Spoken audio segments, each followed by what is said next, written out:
Hey guys, it's me Mr. 250 and welcome to the final thoughts video for Umineko. Umineko Chapter 5, I should clarify.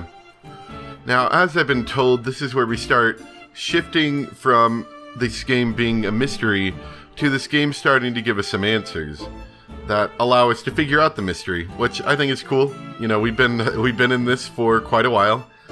Especially considering the slower pace I take over somebody who may just kind of try to run through it all at once. So it's definitely a different feeling, and it's nice. And the other major change for this game is that it's being led by two psychotic witches instead of Beatrice, which only increases the fun for the most part, even though they seem to be making up the rules as they go along. I really enjoyed this time for this game as a whole, because it broke out of the usual way Beto does her games, and while she's showed us some tricks and stuff, she's generally followed the same general pattern for the general game, which was broken in a lot of places.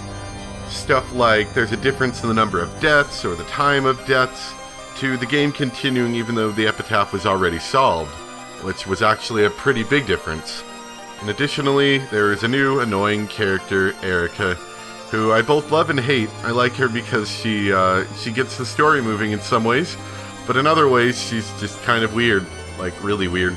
She wins nearly everything because she's psychotic and is tape. So she decides she's just gonna put tape on everything. That's how she wins. We also had Dolanor and her group introduced, who actually use different roles from what we've been dealing with so far.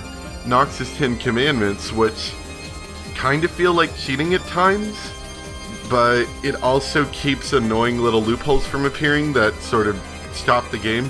I think one important thing to pull out of that is that, as they were saying before, it's important to know if a story follows the 10 Commandments or not, which we've definitely seen here. This definitely does. At the very least, tells us what can and can't happen. With the game being led by our two witches, it introduces another level of meta world, which gives us the real world, then there's a meta world for the real world, and then there's a meta world for the meta world, which is also technically a meta world for the real world. So it's all a little confusing at times. That would be one thing that I might say detracted from it a little bit. It's not bad, it just sometimes takes a little context clues to figure out exactly where you're at. Someone commented on this at some point and I thought it was pretty funny, but it's true. Battler once again tries to take the hardest position in an argument, regardless of if it's for or against his case. Case in point, Battler went to helping Beatrice back whenever she was having issues before we found out it was a trick, and once again, Battler is helping Beatrice through this against Erica. I think that was the main point, is that he was against Erica, but he still helped the witch side a lot, which was funny, I guess. As of this point, I still have yet to figure out who done it, but I think we had some good clues to help narrow it down. Still, at this point, other than maybe saying like one or two people that it couldn't be them, I still don't really know who did it, regardless of some people insisting that I've gotten enough information to do so. You know, I do realize that the game may have given us enough information to figure out some of this stuff, but it doesn't mean it necessarily displayed it in an easy to understand manner for a first time viewer. So everyone who's insisting that I should already know who it is, shut up. But back to Erica. Putting tape on everyone's door and listening through their walls is something a murderer would do. I don't care if they told me that she can't be the culprit because she's the detective. That's like murderous tendencies right there. That's creepy. Don't do that. I was thinking back on this a little bit, and I really like the parallels between the meta and real world that they did in this game, because in previous games we haven't seen a lot of the meta world. I'm sure they probably had similar things happening then, but we didn't get to see it, so being able to see a lot of the meta world this time allowed us to see that there were a lot of parallels happening.